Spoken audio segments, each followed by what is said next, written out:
እንደምን አላችሁ ውድ የዚህ ቻናል ተከታታዮች። በባለፉት ትምህርቶቻችን ከ1 እስከ 10 ከ11 እስከ 20 ተምረን ነበር። ዛሬ ደግሞ ከ20 እስከ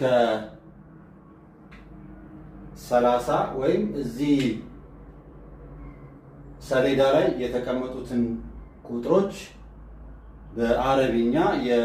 በአረብኛ ቁጥር የሚወክሏቸውን ቁጥሮች እዚህ ጋር እየጻፍን እንማማራለን። ተከታተሉ። በዚህ መሰረት ይሄ ቁጥር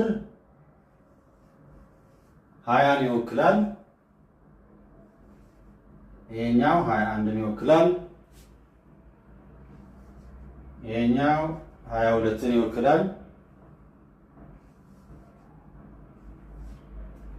23ን ይወክልልናል። ይሄ ደግሞ 24 ይሆናል ማለት ነው። ልክ በዚሁ መሰረት ወደዚህኛው ስንሄድ 25 26 27 28 29 እና 30 ይሆናሉ።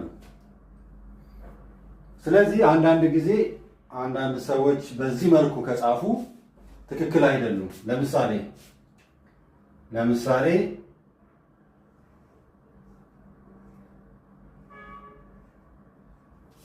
21ን እንደዚህ ከጻፉ ትክክል አይሆንም።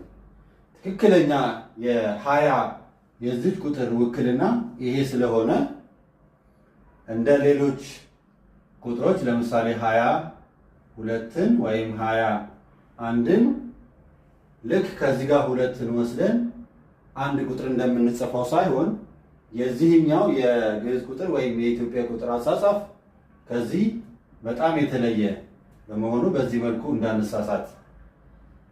በሌላ መልኩ ለምሳሌ ይሄንንም እንደዚህ የሚጽፍ ሰው ካለ ትክክል አይሆንም ማለት ነው።